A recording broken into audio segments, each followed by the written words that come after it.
How you guys and girls doing today? Timson918 here. Y'all, I just wanted to go over my final thoughts on what's been happening at JJK. Last night when I made that video, I was not in the right state of mind as I was tired, and I still do agree with some of the things I said, but I wanted to go into full detail with it. And I'm going to post a screenshot right now. I'm just going to talk about what I read and what I think about it, and then we're going to go over a little thread later on here. It says, how does any of this make sense? LMAO, Gege truly did the lobotomy on Gojo's body. This is not the way to end your most popular character, Gege. And at first, this is what I was under the opinion of. At first, this is what I believed, and I was upset, right? Like a lot of people, a lot of Gojo Copers and people who wanted him to actually be back for real. I had that same opinion. But then when I read what good old John Jujutsu said, shout out to John Jujutsu here, Banana Man. He says, literally proves the story point further. Y'all don't see Gojo as anything but a cool character. Y'all don't see how alone he was and how much he had to carry on his shoulders while alive. Now that he's been finally put to rest, y'all want him back, even though it wouldn't make sense story-wise and it would mean further suffering for Gojo. And I say this as a grade 1 Gojo Glazer that would defend my blue-eyed king's strength over Sukuna's all day and had prayed for his return, but this chapter confirms that Gojo coming back wouldn't have been a good idea. So, the reason I wanted to go over that comment is because it really stuck out to me, and it really started making sense when I thought about it. Gojo has always been a character that has been viewed as the strongest, not as a title, but in a literal sense. Gojo is someone who's been viewed as the strongest. Like, that is Gojo. It's not, oh, what we call him, that is him.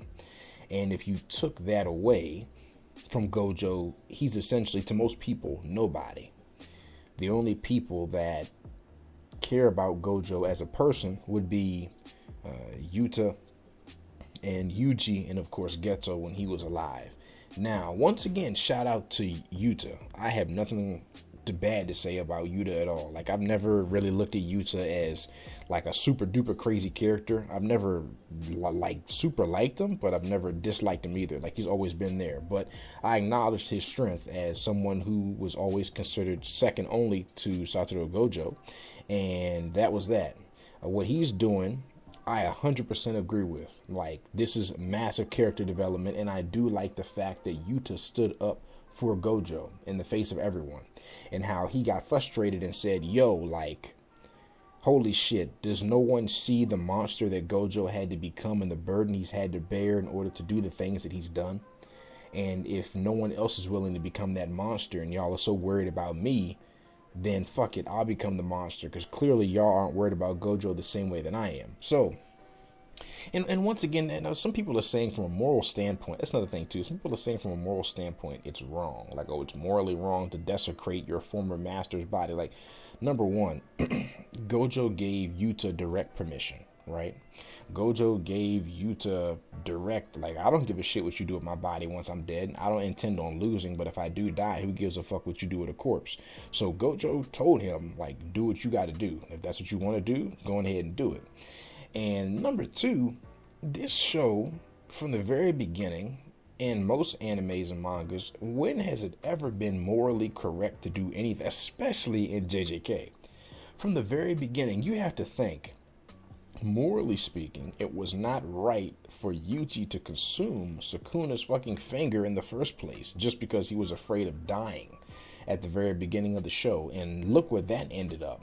Technically, if you wanted to go from a moral standpoint, this whole show should have been shot down on the first episode, because all of this shit would technically be Yuji's fault, right? I mean, morals, especially when it comes to JJK, I think that's a meaningless conversation to sit there and say, oh, you know, he doesn't have a good moral character. Yuta doesn't have, like, bro, like Yuta says, holy shit, we're fighting the strongest sorcerer of all time. This dude is a legitimate demon. Like, I mean, dead ass, like, physically. This nigga has 4 eyes, 4 arms, an extra fucking stomach mouth. This nigga, I mean, like, bro, he's truly built different, literally. And y'all are worried about, from a moral standpoint, me taking Gojo's body? That's what you're concerned about? This dude is about to kill us all. We have tossed everything we can at this motherfucker, and he's smiling.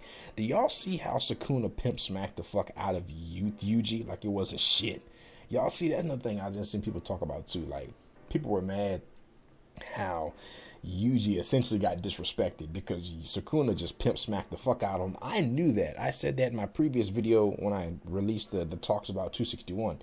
Like, I knew some shit like that was going to happen because holy shit, like I said, Sukuna is smart enough to know, and I'm going on a little bit of rant here. I know this is not what the video is about, but Sukuna is smart enough to know that that, you know, if he's close to death or not. And a hallucination is something I don't think that that Sukuna would fall for. He's one of the smartest characters, if not the smartest character in the show. And when I saw that he was smiling as Yuji is legitimately ripping his heart out, screaming, I knew that he wasn't doing any serious damage to Sukuna at that moment. And then, like I said, when he just pimp smacked Yuji out the way, like, get the fuck out the way, nigga.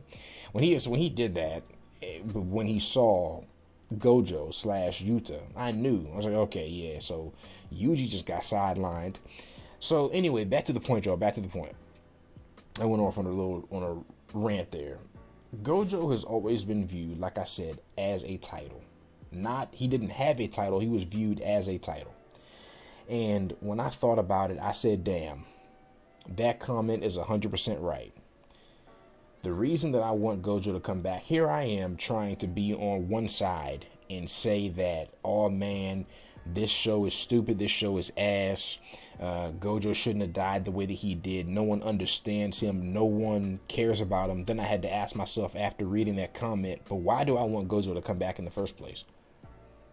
I'd be 100% hypocrite, just a hypocrite, if I try to sit here and say that I view Gojo as somebody who is special, not because of him being the strongest, but because of his personality type shit.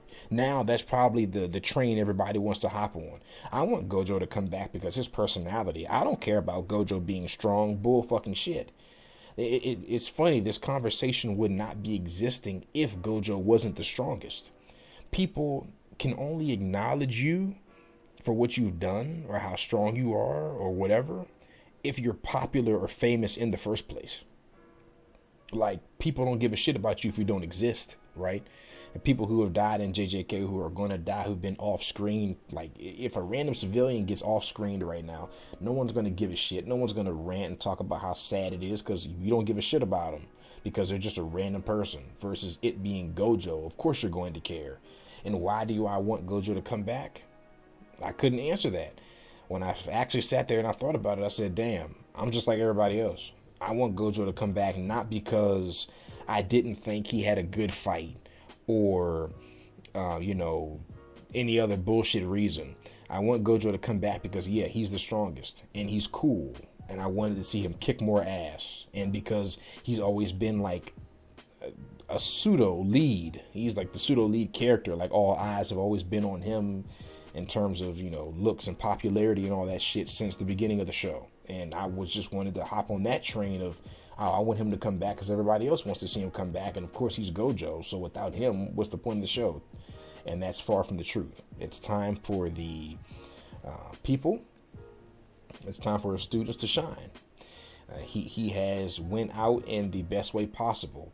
At this point, in all honesty, I'll say this and then we'll just go over and read that thread that I saw on Twitter because I haven't read it yet. I'm just going to read it with y'all for the first time. But I'll say, I just want this whole thing to end. Yuta taking Gojo's body, that's fine. In a way, like I said in the previous video, it eases that, I guess, anxiety or eases that anger that some people had with Gojo not coming back and fighting, right? Because we get that technically. And this solidifies, number one, the sadness, yes, having to use Gojo as a weapon. Gojo and Geto both ended up being weapons for people to use, nothing more, nothing less, or for most people. And it also eases that side of the community that actually wanted Gojo to come back and fight again, right? Fight one last time.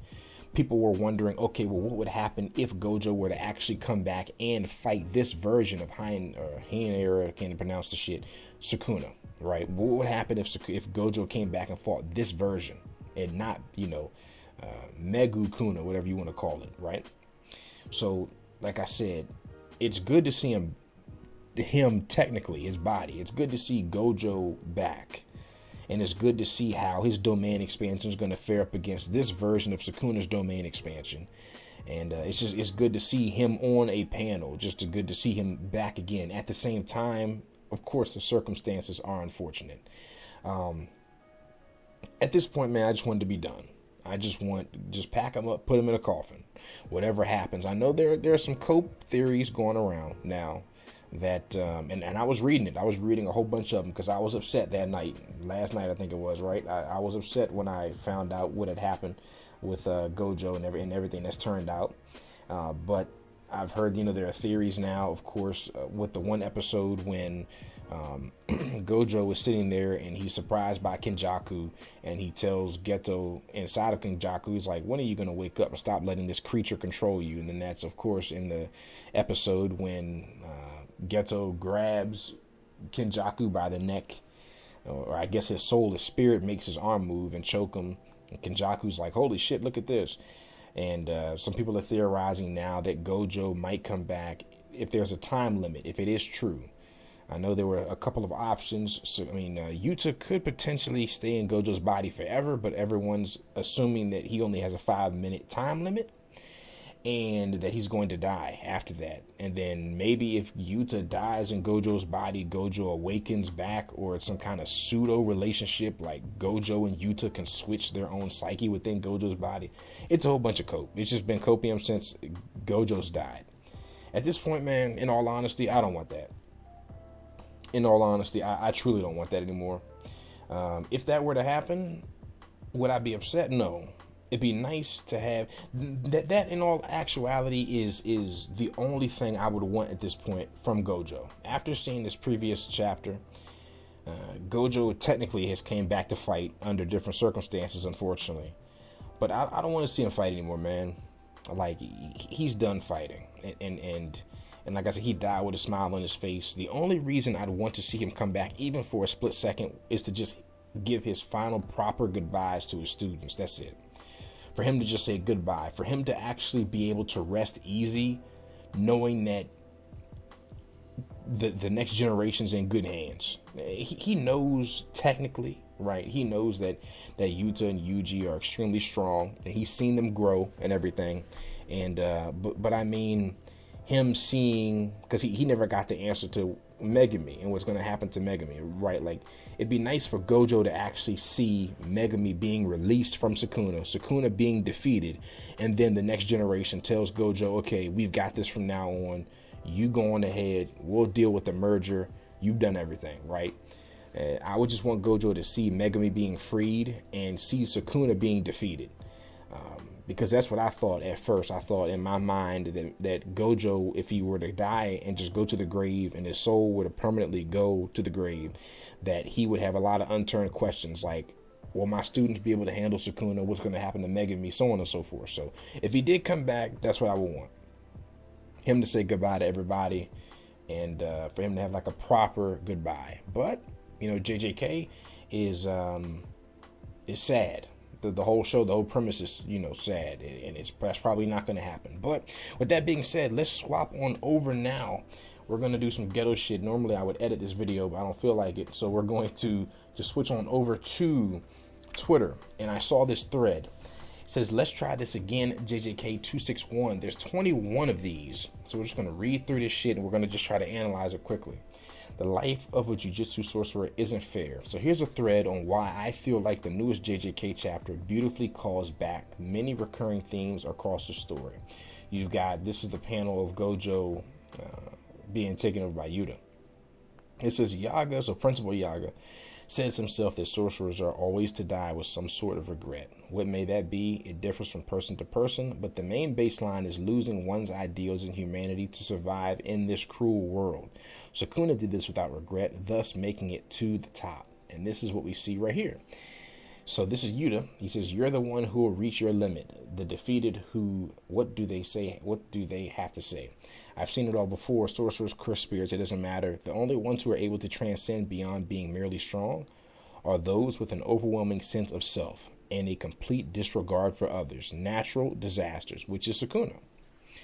And of course, you see right here, a hierarchy not based purely on strength is boring if you ask me. This is Sukuna talking to, I believe this was Sukuna talking to Gojo at the beginning of the show, I think it was. No Jujutsu sorcerer dies without regret.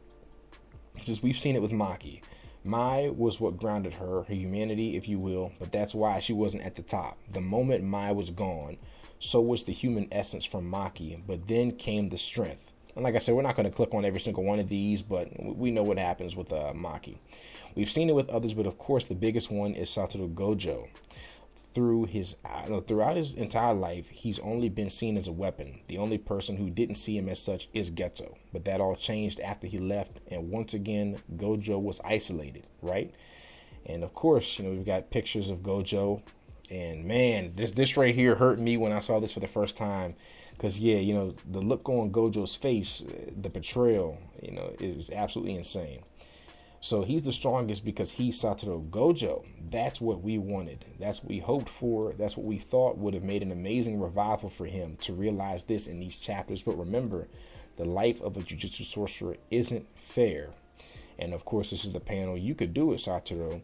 You're trying to convince me that it's impossible when you yourself could do it. And then, are you the strongest because blah, blah, blah. So we know that. So why did Gojo die without regret? Well, I think that's because he enjoyed the thrill of it the same as Sukuna. He finally had someone at the top with him, so he lost that isolation again. But his students also come into the equation. So we can go into this right here. And I think this is Nanami talking to Gojo in the afterlife. We can't just leave it all to you. After all, you never cared about keeping sorcery going or protecting people. You were just in the game because you got a kick out of it. His love for his students and them being the better generation for Jujutsu, that was what grounded him. That was his humanity, for example. If they had all fought Sukuna at once, they likely could have won. But A, he wanted to experience this alone. And B, if they were there, he wouldn't have been able to go all out. He would have had to hold back, once again restraining one's strength for the sake of their humanity. However, we've seen Gojo lose it at times and become a monster. If it wasn't for Geto saying no to killing in, I think that's, killing in HI, Gojo could have turned. So this right here, okay, and this is of course when everyone passed him on the back when he goes to fight Sukuna and everything like that. And that's another side thing. I won't go too deep into that, but I thought about that as well when I started reviewing chapter 261.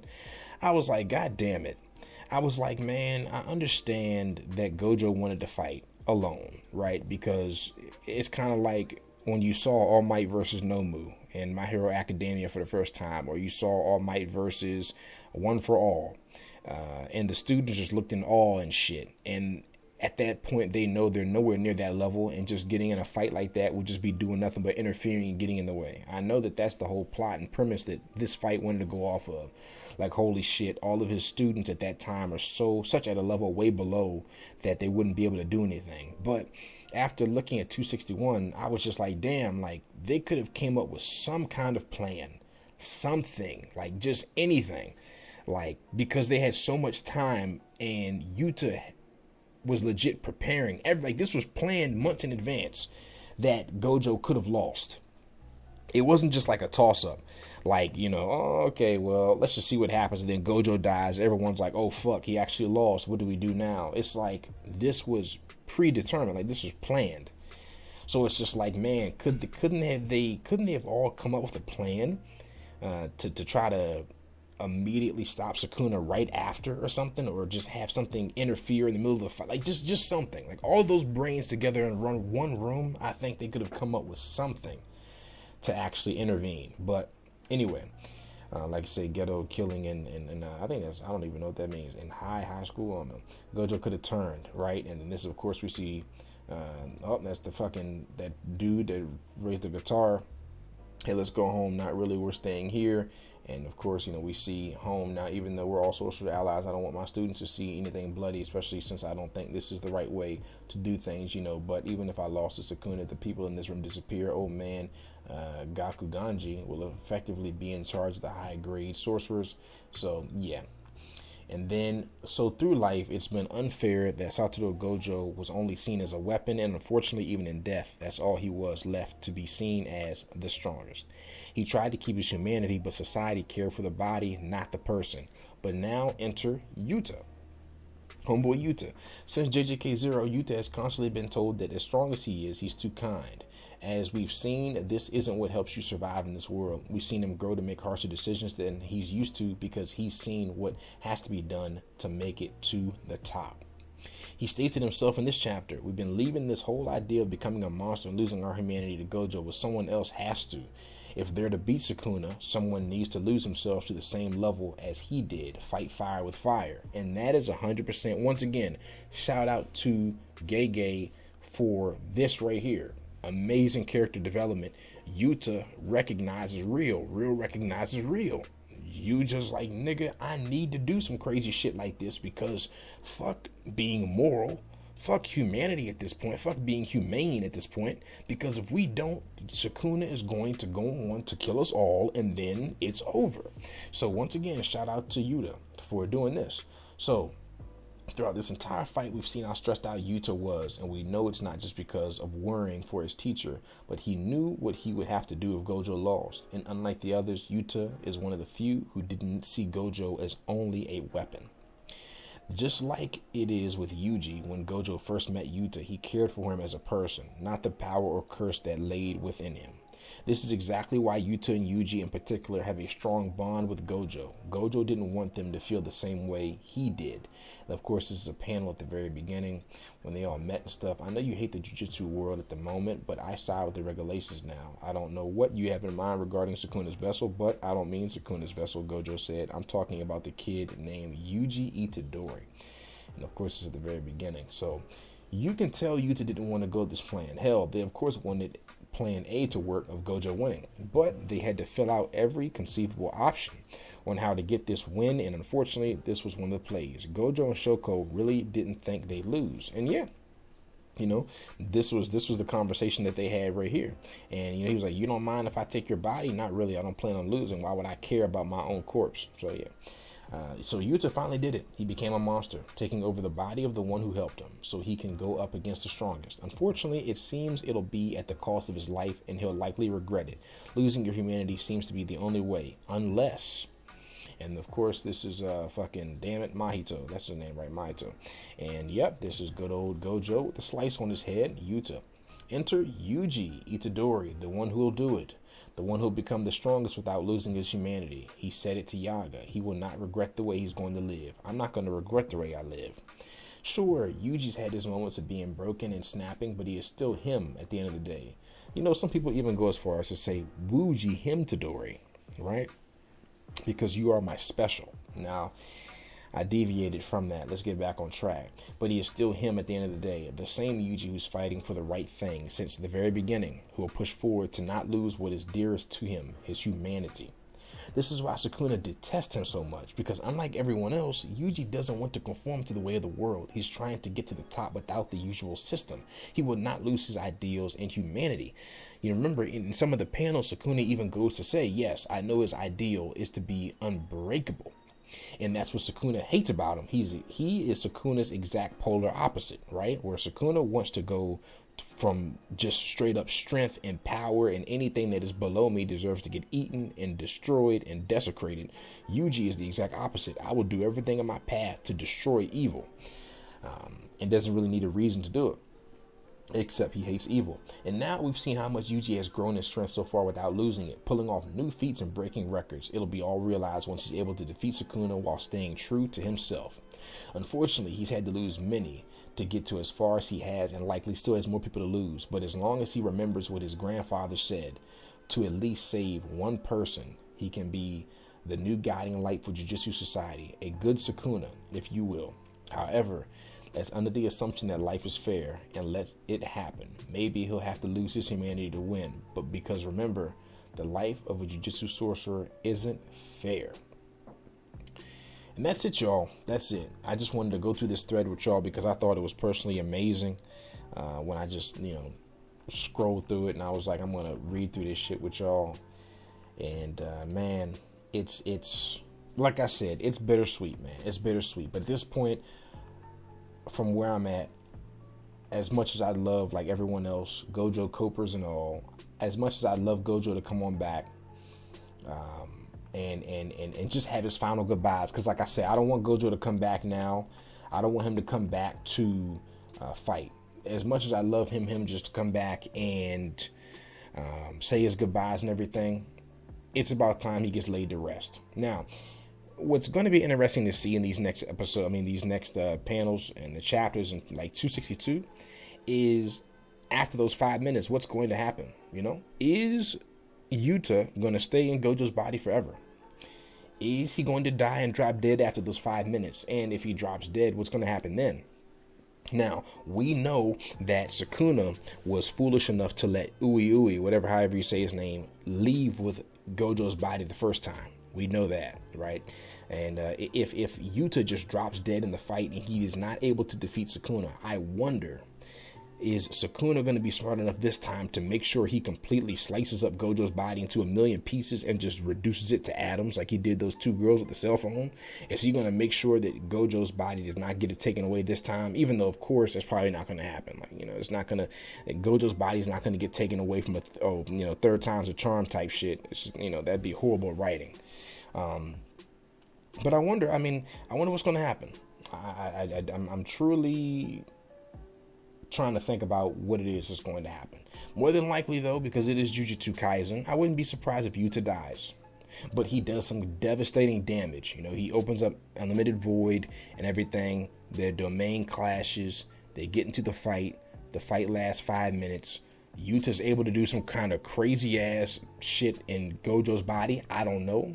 I think he does retain Gojo's memories as well, because in one of the panels previously, yesterday when I reread it in 261, it said that he retains Gojo's information and Gojo had found a way out of the open barrier domain. So who knows? I'm truly trying to ponder that. Like what could happen? Is Yuta, after he does a devastating ass blow, will Yuji at that point be able to come in and do some crazy shit? Because remember, we've got Sukuna smiling, bro. I just got to go to that damn picture. I got to go to that picture, and then this is going to be the end of the video, because now, holy shit, we're already approaching a half an hour. So, we've got Yuta, we've got homeboy smiling. Okay, I need to cope, holy shit. Jesus Christ, I don't think everyone should give up on Gojo's return just yet. Mei has gave 3 options, 2 resulting in just 1 being living in Gojo. Yuta would not want this, but I really don't think Yuta's dying right now. Make it a plot twist. Yeah, so this is just, at this point, man, this is just pure copium, god damn it. Yeah, so animation is pretty cool. Okay, these are all fucking memes, god damn it. Where's the actual thing that shit, I just realized Yuji never knew the plan, so he thought it was actually Gojo at first. Oh, I'm sick. Oh, yeah, it'll be interesting to see when Yuji looks back, because since he got pimp smacked the fuck out of the way, we don't see Yuji's reaction. We do see Toto's face, and Toto more or less just looks like, he looks like kind of disgusted or pissed off, or mixed with surprise. Maybe I'm reaching too much, but it definitely looked like he was shocked. I don't know if Toto knew about that as well. Here it is. So we see that Gojo has opened his domain, of course, and so is Sukuna, and Sukuna's smiling. I don't know, man. It's not looking good, guys. I just don't know. Sukuna is smart. Like, Sukuna would know. That's why I said before, I knew that Yuji was just going to get pushed out of the way. And it's just like, all right, nigga, you were the main character for a couple of pages. Get the fuck out of the way. Now it's time to get serious again. And like I said, this further drives the point that, of course, Gojo is a weapon. And they've used him ever since he was alive and now dead. And it just goes to show, it solidifies. It makes you feel good as a Gojo enjoyer, right? It does make you feel good to know that, yep, truly, it is our Jujutsu Kaisen. Truly, you are my special. Truly, I'd win because always bet on Hakari, right? And I don't even know what I'm saying anymore. But seriously, it's good to see Gojo fighting this version of Sukuna, because it further drives the fact that this is what we needed. We needed the Gojo for this, even if it is Yuta.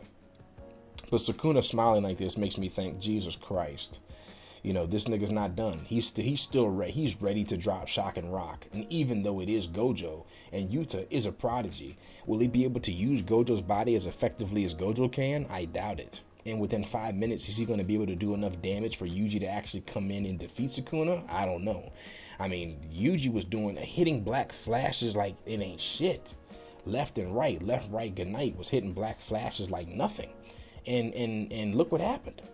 I mean, I was thinking after he hit all them black flashes and Sukuna got mad, I thought Sukuna was about to be defeated.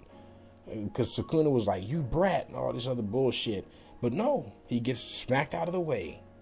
So I don't know, man. Let me know what y'all think, though. And I will catch y'all in the next video. Tim918, out of here.